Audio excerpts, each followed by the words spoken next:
Yaşımız yezizliği, yaşımız kaligası, yarabra, yıkamşın say hamoknu, aktiği bepiyah zarapka, sesvana garala sara, ucuz yıkıstalan yıkayto, şey alhnakum pasara işiz bu işiz ho, abatah zarapka, mekana ziyankıla to biz benzer yaşımtan yetse geçsabra.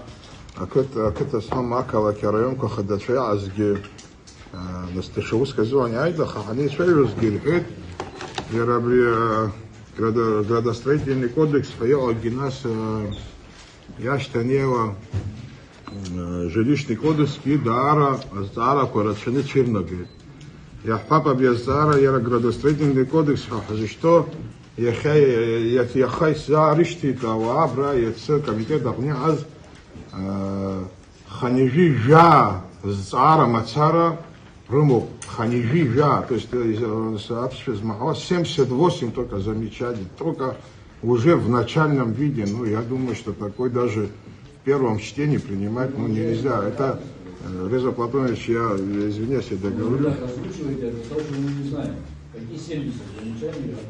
70, даже не 70, а 78, я уточню еще раз.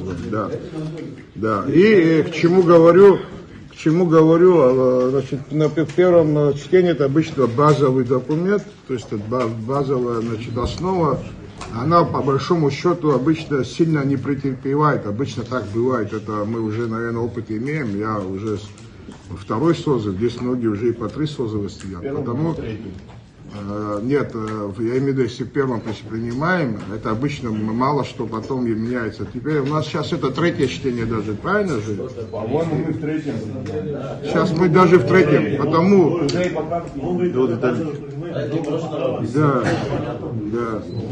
Потому говорю, здесь очень вопросов много, это то, что потом будет, ляжет на стол, на чем будут руководствоваться главы администрации районов и так далее. Это очень важный вопрос. И на самом деле, если быть откровенным, да, кто-то может сказать, почему ты не знаешь, но потому что у нас очень много других вопросов навалилось в парламенте, и вы все это известно. Если мы только своими вопросами занимались, еще было бы легче. За этот месяц у нас столько вопросов было тем, чем и не надо было нам заниматься, но потому что некому больше заниматься, а парламент на себя такие тоже функции взял. И, честно говоря, кроме того, что прислали эти замечания к этому закону, да, я лично практически не готов вообще комментировать даже этот закон. Я думаю, что не в обиду здесь сказано, здесь многие вообще этот закон не знают, и время просто физически даже не имели его прочесть. Не зная закон, не читая, как мы можем вообще за него разговаривать и обсуждать, и вообще голосовать. Но это вообще нонсенс какой-то. Это закон нужный, очень нужный. И здесь никто даже не обсуждает, что не нужно. Он нужен, и потому его на самом деле надо прямо через сито пропустить. Все полезные вещи, если есть, оставлять, что не полезно, что может привести на проблему, надо убрать и сделать такой сбалансированный документ, я так считаю. Я эти 3 вопроса просил бы снять сегодня с повестки дня.